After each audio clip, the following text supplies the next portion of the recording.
শুভরাত্রি সকলকে। একটি নতুন ব্লগে প্রত্যেককে স্বাগত জানাই।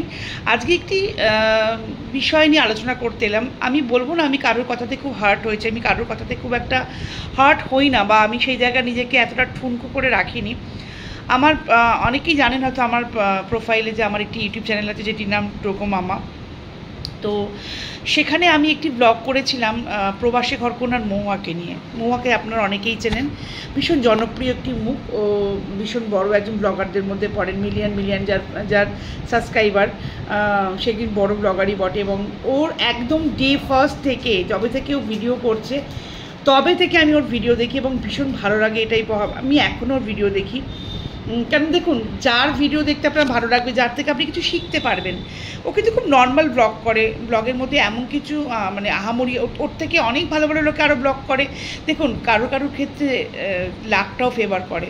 এবার সেই লাকের জন্য সে খারাপ হয়ে গেল, বা সে খুব খারাপ মানুষ, আর কারোর লাক ফেভার করে গেছে এবং কাজটাও তাকে সাপোর্ট করেছে বলে সে খুব ভালো মানুষ হয়ে গেল। আমি কখনোই এইভাবে মানুষকে বিচার করি না, অন্ততপক্ষে আমি করি না।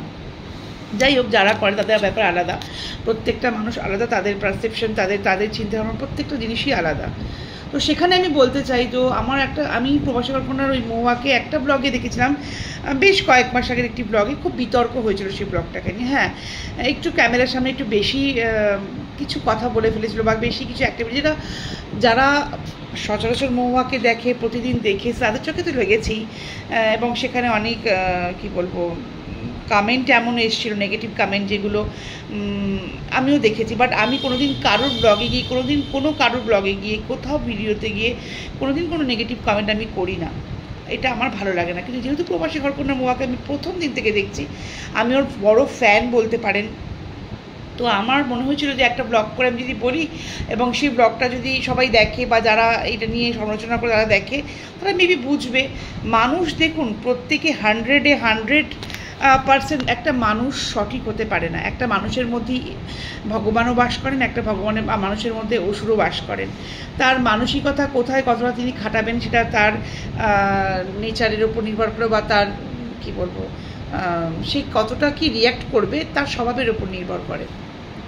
তো সেখান থেকে একটা মানুষ শুধুমাত্র তার মিলিয়ন সাবস্ক্রাইবার বলেই, সে অনেকের কাছে জনপ্রিয় বলেই সেই মানুষটা সব কিছু ঠিক, এবং যারা দেখছে সেইটা ভুল নয়।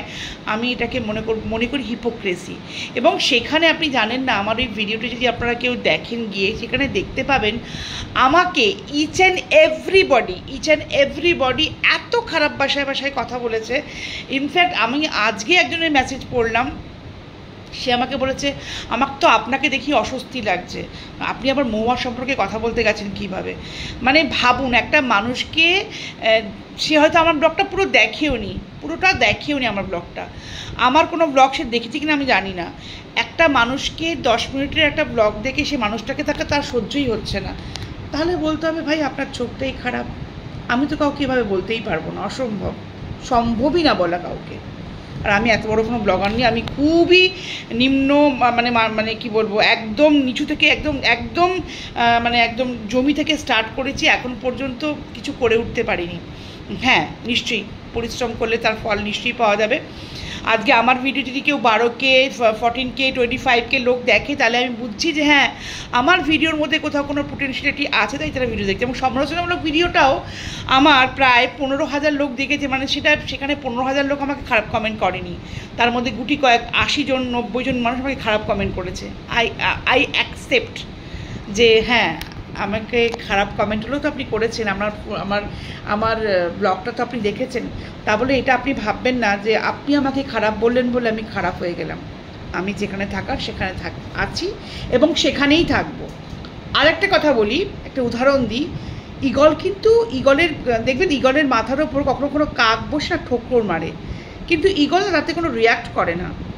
ঈগল জানে সে কী করতে পারে, এবং ঈগল জানে সে কী করলে সেই মানুষটা তাকে বিরক্ত করবে না।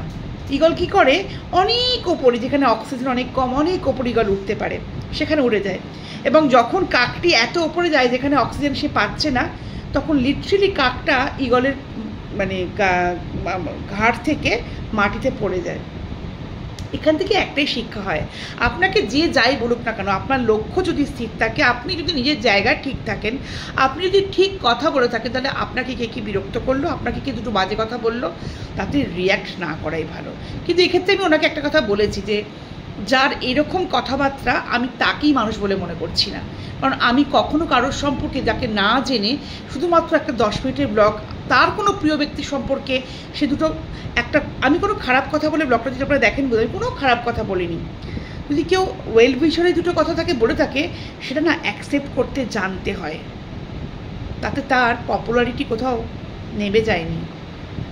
যাই হোক, আমি এই কথাটা বলার জন্য এসেছিলাম। আমার খুব খারাপ লেগেছে শুনে, খারাপ লেগেছে ইন দ্য সেন্স একজন মানুষ এত খারাপ হতে পারে, একজন মহিলা এত নিম্ন রুচির হতে পারে, এটা ভেবে খারাপ লেগেছে। যাই হোক, আমার কিচ্ছু যায় আসে না, আমার লক্ষ্য আমার কাছে স্থির, আমি জানি আমি কি করতে পারি, আমি জানি আমি কি, এবং আমি জানি আমার কি করা উচিত। তাই আমি কারোর কথাতে কোনো কিছু যায় আসে না। চলুন, আজকের মতো শুভরাত্রি, দেখা হচ্ছে কালকের নতুন কোনো ব্লগে। টাটা।